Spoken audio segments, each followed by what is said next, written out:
예, 안녕하세요, 피디님. 예, 그간 끝났습니다. 잘 계셨나요? 예, 덕분에 잘 있었고요. 저는 1년 동안 많은 일이 있었습니다. 우선 제주대학교 건축학과에 입학을 했고요. 새로운 도전이라고 생각하고 열심히 1년을 마쳤습니다. 그간 그럼 많은 일이 있었는데 네. 유튜브를 다시 시작하시는 이유가 있으실까요?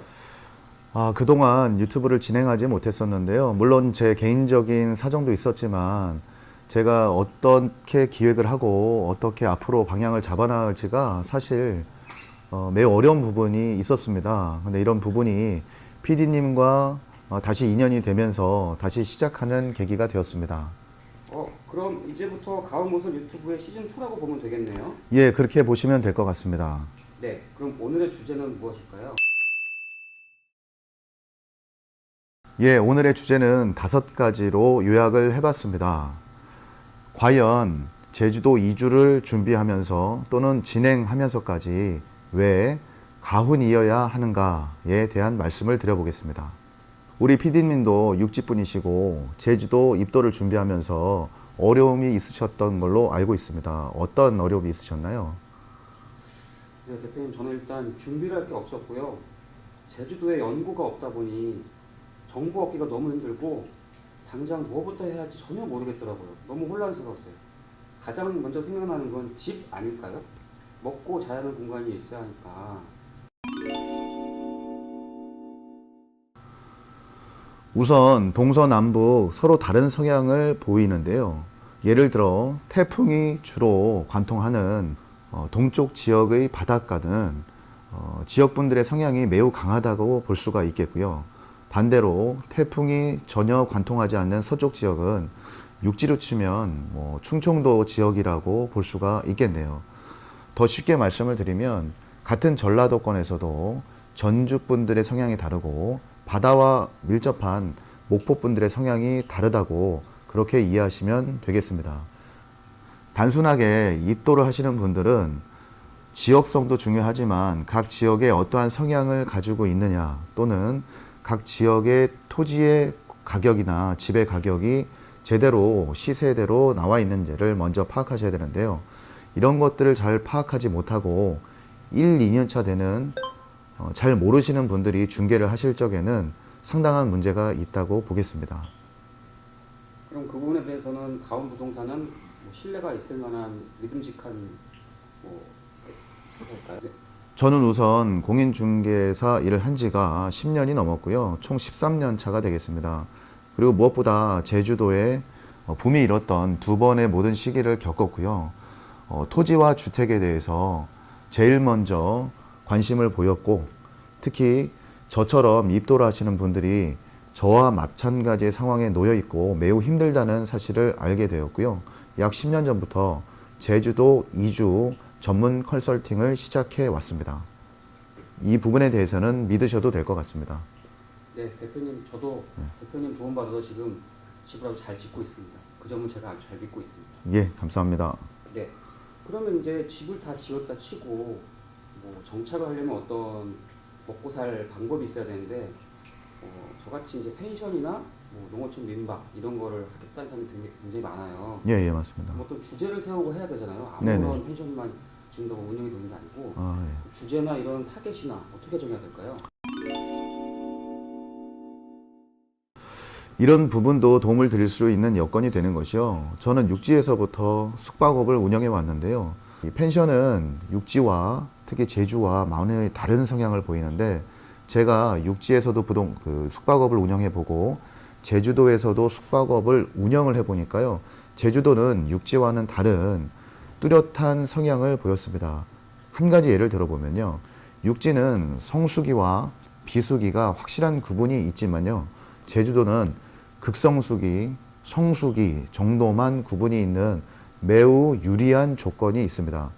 제주도는 육지와는 다른 관광객의 성향도 보이는데요. 무엇보다 유리한 조건도 있지만 뚜렷하게 컨셉을 정하지 않으면 운영을 하실 때 매우 곤란한 경우도 생깁니다. 우선 경쟁이 매우 치열하기 때문에 육지에 있는 펜션보다 금액이 저가일 테고요. 렌트카도 한번 빌려보셨는지 모르겠지만 육지보다는 거의 3분의 1 정도 가격밖에 안 됩니다. 숙소도 더 저렴한 편이고요. 하지만 본인만의 컨셉을 잘 결정하고 PD님처럼 신축을 하신다거나 또는 리모델링을 한다면 더 유리한 조건이 될 수도 있습니다. 육지 사람들은 제주에서 상주에서 집 짓는 걸 보기가 힘들잖아요. 아, 네. 계속 내려갈지 않으면 모르겠지만 건축되는 동안 육지에서 직장도 다녀야 할 테고 급작스럽게 생기는 문제가 발생할 텐데 여기에 대한 대응은 힘들 것 같아요. 여기에 대해서 강원건설은 어떤 대응책을 갖고 있을까요? 고민을 물론 많이 했습니다. 제주도에 신축이나 또는 리모델링을 하실 경우에 시공업체를 잘 믿지 못하는 경우가 많아서 어떤 분들은 내가 이 왕년에 건축 일을 또는 시공 일을 조금 접해보신 분들이 내려오셔서 관리를 하겠다는 분들이 있는데요. 사실 해보시면 아시겠지만 장점보다 단점이 더 많다고 볼 수 있습니다. 믿을 만한 업체만 있다면 또는 그 업체에 매일매일 또는 이틀에 한 번이라도 정확한 보고와 상황을 설명받을 수 있다면 괜히 시간 낭비하고 또는 마음고생 안 하셔도 되는데요. 저희 강훈건설 같은 경우는 카톡방을 개설을 하고요. 일부 건축주와 저희 시공사와 또는 대표인 저 또는 관리인이 카톡방이 개설이 돼서 그 카톡방에 메일이나 또는 2, 3일에 한 번씩은 꼭 공사 현황 사항을 사진 또는 영상으로 서로 공유하고요. 이런 부분을 투명하게 공개함으로써 시공을 맡기는 건축분들도 안심하고 미리 내려오셔서 고생 안 하시고 일 다 보시고 직장 잘 다니시다가 내려오시면 됩니다. 이런 면에 장점이 있다고 볼 수가 있겠네요. 대표님, 그러면 사람마다 성향이 다른데 독립적인 주체가 강한 사람은 내가 땅도 보고 건축도 내가 다 알아보고 조경도 다 업체를 알아보고 이런 사람이 있는 반면에 뭐 어떤 사람은 그냥 알아서 다 맡겨주세요. 이게 또 편할 수가 있잖아요. 예, 예. 키 방식이라고 하던가요, 그런 거. 예, 그렇게도. 예. 그러니까 그런 거의 단점과 장점. 강원건설한테 한 변을 맡겼을 때 장점, 네. 그리고 따로 했을 때 단점. 예. 이거를 한번 설명해 봐 주시겠어요? 일단 장점이 더 크다고 저는 생각이 되는데요. 우선 건축주가 건물을 짓게 되는 그 토지를 선택하면서부터 저의 경우는 건축주의 성향을 먼저 보고요. 첫 번째 주제에서 말씀을 드린 것처럼 지역성이나 기후 또 그분의 좋아하는 취미까지 참고를 해서 지역을 또는 뭐 토지를 결정을 하게 되고요. 또한 그 결정되는 성향에 따라서 만약에 PD님처럼 작은 농어촌 민박업을 한다고 하셨을 적에도 어떻게 운영이 되는지 컨셉, 그리고 당장 집을 지을 수 있는 땅인지 또는 인허가가 가능한지가 한 번에 알아볼 수 있고 거기에 맞는 컨셉에 의해서 설계를 하고 신축을 하기 때문에 아무래도 독립적으로 따로따로 진행하는 것보다는 훨씬 더 유리한 조건이라고 볼 수 있고요. 물론 단점도 있습니다. 내가 좀 건축을 해봤다는 그 경험이 있는 분들은 내가 한번 시공을 한번 해볼까 또는 내가 원하는 쪽으로 한번 해볼까 하는 경우가 있는데 가장 큰 단점은 그겁니다. 제주도는 육지와 다르게 뭐 물가라든가 또는 인력 수급이 원활하지 않기 때문에 잘 진행이 되는 경우도 간혹가다 있지만 대부분 이 건축 자체가 모든 공정이 사람이 해야 되는 일이기 때문에 여기서 한번 이렇게 어긋나게 되면 집을 한번 그것도 오랜만에 짓거나 아니면 예전에 했던 그 건축 실력으로 짓게 되면 좀 애로사항이 많이 생기게 됩니다. 강원건설이 원스톱 서비스가 가능하다는 말씀이시잖아요. 예. 아니면 뭐 공인중개사 자격증도 있고 적용도 많이 해보고 네. 뭐 건축은 말할 것도 없고요. 예. 이렇게까지 구축이 가능한 이유와 네. 그리고 앞으로의 강원건설의 원스톱 서비스 이야기를 좀 말씀해 봐 주시겠어요? 예. 저는 사실 건축은 매우 어렵고 힘든 과정이어서 전혀 손을 대기가 싫었습니다. 제가 입도한 초기에는요, 제가 입도를 하고 나서 한 3년 후에 제주도 입도 열풍이 매우 크게 불었는데요. 많은 집을 중개하고 토지를 중개하다 보니까 많은 부분들의 요구가 있었습니다. 첫째, 뭐 토명을 잘 할 수 있는 믿을 만한 업체를 소개해달라, 또는 오래된 농가를 사신 분들은 리모델링 업체를 소개해달라 등등, 또는 뭐 조경 업체를 소개해달라. 그런데 지금에 와서 생각하니까요, 조금 그분들보다 제가 인맥이 있다고 해서 소개를 시켜드렸는데 사실 그 득보다 실이 많다는 사실을 알게 되었고요. 그 또한 제가 전문이 아니기 때문에 저의 손을 거치지 않고 어느 누구를 소개하는 자체도 이 자체도 사실은 방관이라는 생각이 들었습니다. 그래서 저는 토지만 중개하고 일체의 뭐 제가 할 수 있는 그 당시는 예초라든가 간단한 리모델링을 했지만 뭐 신축이라든가 뭐 큰 토목공사라든가를 하지 않았는데요. 그래서 소개도 시켜드릴 수 없다고 이렇게 말씀을 드렸습니다. 근데 중요한 계기는 저는 토지를 중개하게 되면 사실 애정이 생기게 되거든요. 이 토지의 어느 정도 위치에 뭐 남양에 주택을 안치고 어떻게 조경을 하면 참 좋은 토지가 될 겁니다. 또는 좋은 터가 될 겁니다. 라고 구상을 하고 이렇게 소개를 해드리면 어느 시공사를 만나냐에 따라서 갑자기 농가가 다 허물어져 있거나 또는 방향이 전혀 다른 방향으로 흘러가서 또는 그 시공사가 끝까지 공사나 해주면 괜찮은데 중간에 뭐 여러 가지 사정에 의해서 중단이 되거나 해서 뭐 정말 뭐 제 앞에서 엉엉 울다가 그 건축 때문에 울다가 올라가신 분들도 있거든요. 시도도 해보지 않고 제주 정말 정 떨어진다 하고 입도를 해보시지도 못하고 올라가신 분들을 보고 그때 크게 깨달았습니다.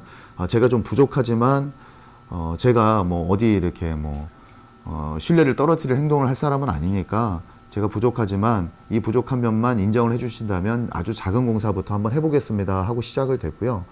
다행히 어느 분들, 일정의 분들이 저를 신뢰해 주셨고 아주 작은 공사부터 하나 차근차근 하다 보니까 지금은 신축까지 할 수 있는 또는 설계까지 할 수 있는 수준에 이르렀는데요. 대단한 수준은 아니지만 그래도 한번 믿고 맡겨주시면 서두에 말씀드린 것처럼 원스톱으로 특별한 걱정 없이 한 번에 이뤄낼 수 있는 그런 아주 큰 장점이 생겼고요. 그때 계기가 아주 중요한 계기가 되었었습니다. 그러니까 저는 그게 문제인 것 같아요. 제주도는 네. 일단 업체가 서울보다는 육지보다는 많지가 않고 근데 만약에 사기를 맞으면 도망가도 찾을 길이 없잖아요. 육지로 도망갈 수도 있고 네. 제주에 숨어버리면 제가 제주도 토박이도 아니고 예. 그런 점에서 신뢰라는 게 되게 중요할 것 같아요. 물론 중요한 것 같습니다. 이런 말씀 많이 들었거든요. 최 대표는 이렇게 말씀드릴게요. 그 건물 4층짜리 건물 제가 감당하기가 좀 힘듭니다. 아직은 좀 능력이 안 됩니다. 이렇게 말씀드렸던 적이 있는데 아주 편하게 말씀하시더라고요. 안다. 하지만 최 대표가 뭐 1, 2억으로 2, 3억으로 여길 뜰 사람은 아니지 않느냐. 그 확신 그리고 당연히 입도까지 해줬고 지역까지 설정해줬고 토지까지 걸려줬으면 당연히 나를 위해서 최선을 다할 것을 알기 때문에 그런 점보다 오히려 이 점이 더 장점이다라고 하시면서 초창기에는 맡겨주셨죠. 그리고 그 점을 저 또한 매우 감사하게 생각하고 있습니다. 네, 오늘 시즌2 오랜만에 유튜브 방송을 시작했습니다. 좀 어색하기도 하고요. 또 PD님과 같이 하니까 또 대화 형식으로 하니까 매우 낯설기도 한데요. 앞으로 꾸준하게 입도를 희망하시는 분들께 많은 도움을 줄 수 있는 그런 유익한 방송이 되도록 노력하겠습니다. 감사합니다. 네. 됐어요. 또 금방 끝나는 거.